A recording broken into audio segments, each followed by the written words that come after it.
নিশ্চয় কষ্টের পরেই সুখ রয়েছে, অবশ্যই কষ্টের পরেই সুখ রয়েছে। তুমি যদি সঠিকভাবে সঠিক ওয়েতে পরিশ্রম করে যাও, তাহলে আজ হোক কাল হোক তুমি তোমার ফলাফল পাবেই পাবে ইনশাআল্লাহ। আসসালামু আলাইকুম প্রিয় শিক্ষার্থীরা। আমরা তোমাদের আজকে গুরুত্বপূর্ণ একটি বিষয় আপডেট দিব। সেটি হচ্ছে যে আর এক সপ্তাহ মতো সময় রয়েছে। সেই এক সপ্তাহ সময়ে তুমি কিভাবে তোমার প্ল্যানটা সাজাবা। তো আমি এই প্ল্যানটাকে 4 ভাগে ভাগ করেছি। সেই অনুযায়ী তুমি প্রিপারেশন নিবা, ইনশাআল্লাহ তোমার প্রিপারেশনটা এফেক্টিভ হবে। এবং তোমাকে যেভাবে বলবো সেভাবে প্রিপারেশন নিলে ইনশাআল্লাহ তুমি ভালো মার্ক তুলতে পারবা, ঠিক আছে?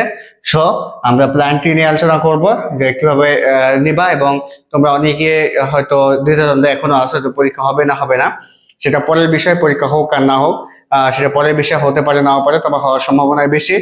তবে যে কাজটা করতে হবে, তোমাকে ধরে নিতে হবে যে পরীক্ষা হবে। কারণ যদি পরীক্ষা হয়ে যায় তাহলে কি করবা?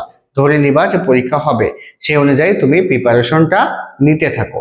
দেখো, তার আগে আরেকটা কথা বলে দিই, যারা আমাদের গ্রুপে যারা আমাদের নতুন দেখছো ভিডিওটা, তারা আমাদের টেলিগ্রাম এবং ফেসবুক গ্রুপে যুক্ত হয়ে যাবা। তোমাদের ফ্রি পরীক্ষা নেওয়া হচ্ছে। সেই ফ্রি পরীক্ষা তোমরা দিয়ে নিজেদের যাচাই করতে পারবা এবং প্রশ্নগুলো স্ট্যান্ডার্ড হয়, ওই ধরনের প্রশ্ন পরীক্ষাতে আসবে ইনশাল্লাহ। কোশ্চেন যেরকমই হোক না কেন, তুমি আমাদের পরীক্ষাগুলোতে যেই মার্ক পাবা, ইনশাল্লাহ মেইন পরীক্ষাতে তার আশেপাশে মার্ক পাবা। সো দেখো, আমরা হচ্ছে প্ল্যানগুলোকে আলোচনা করি। প্ল্যানগুলো নিয়ে দেখো, 7 ডেজ প্ল্যান, তার ভিতরে ফার্স্ট 3 ডেজ তোমাকে কি করতে হবে সে বিষয়টা নিয়ে আমি একটু বলি। দেখো, ফার্স্ট 3 ডেজ তুমি যে কাজটা করবা, যে তুমি যে অধ্যায়গুলো ধরো 1 মাস আগে পড়েছো, বা 10 দিন বা 15 দিন বা 20 দিন আগে পড়েছো, সে অধ্যায়গুলো তোমার একটু রিভাইজ দেওয়া দরকার। সো ফার্স্ট 3 ডেজ স্টার্ট, আর ফার্স্ট 3 ডেজ তুমি হচ্ছে যেটা করবা, রিভাইজ দিবা, ঠিক আছে? তোমার যেগুলো রিভাইজ দেওয়া দরকার সেই অংশগুলো তুমি কি করবা? রিভাইজ দিয়ে ফেলবা। এবং রিভাইজ এই 3 দিনের ভিতরে দিতে হবে, তোমাকে আর নতুন করে দেওয়ার কিছু নাই। আর এখানে নতুন করে পড়ার কোনো স্কোপই নাই। তুমি ফার্স্ট 3 ডেজে তুমি কি করবা? রিভাইজ দিয়ে ফেলবা। এবার সেকেন্ড 2 ডেজে যে কাজটা করবা, সেকেন্ড 2 ডেজে তুমি ওই যে রিভাইজ দেওয়ার সময় যে তুমি লাল কালি দিয়ে যেগুলো হচ্ছে গোল করে রাখছিলা, এবং সবুজ কালি দিয়ে যেগুলো গোল করে রাখছিলা, সে অংশগুলো পড়ো।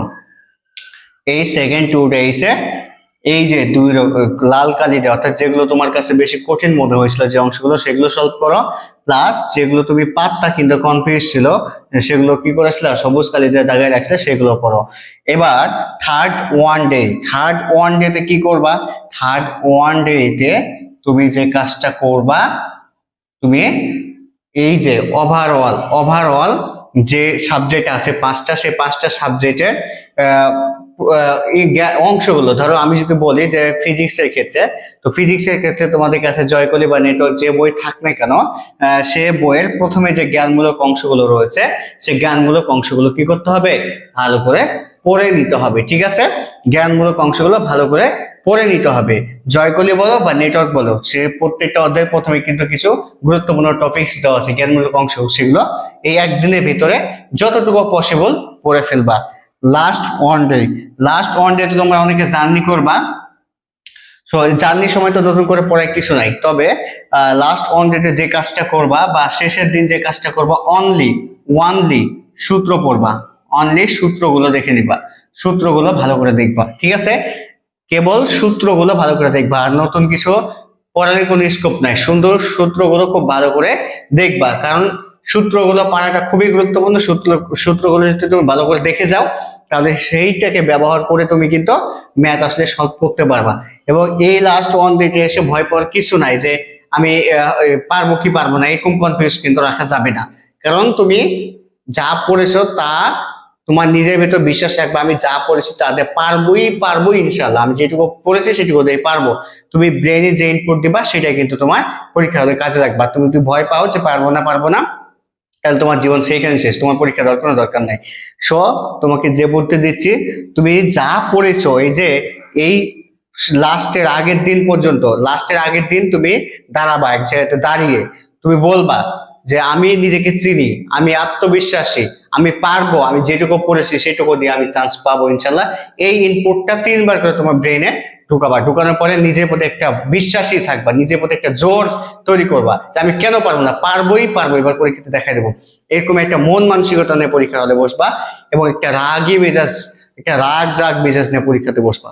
তাহলে দেখবা যে তুমি পারবাই পারবা, পরীক্ষার হলে তুমি পারবা ইনশাল্লাহ, এবং তুমি ভালো একটা অ্যান্সার করতে পারবা।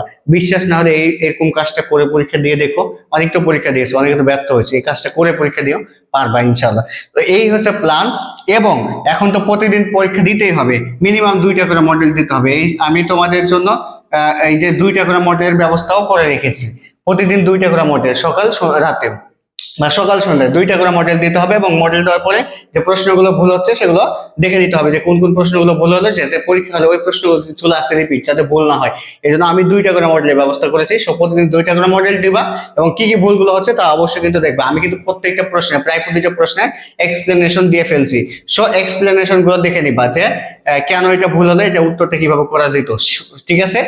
এক্সপ্লেনেশন গুলো দেখে নিবা, এবং এইভাবে তুমি এই কয়দিন আগাতে থাকো, ইনশাআল্লাহ তোমার একটা ভালো এবং একটা ইফেক্টিভ রেজাল্ট আসবে, এবং আশা করি তোমরা ভালো কিছু করতে পারবে। যারা চান্স পাবে বাকি বিতে, তাদের সাথে তো সরাসরি দেখা হবে, এবং আমি বিভিন্ন ক্যাম্পাসে গেলে ইনশাআল্লাহ বিভিন্ন ক্যাম্পাসে গিয়ে দেখা হবে। তো সবার জন্য শুভকামনা রইলো, সবাই ভালো কিছু করো, বাবা মার কথা একটু চিন্তা করো যে তারা কতটা কষ্ট করেছে। শেষ মুহূর্তে তোমাকে পারতেই হবে, তোমাকে পারতেই হবে, এরকম একটা জিদ নিয়ে এই 7 দিনে একটা মনোবল তৈরি করো। তুমি মোটামুটি পড়ে থাকলেও ইনশাল্লাহ চান্স পাবা জিদের কারণে। তো সবার জন্য শুভকামনা রইলো। আসসালামু আলাইকুম, আল্লাহ হাফিজ।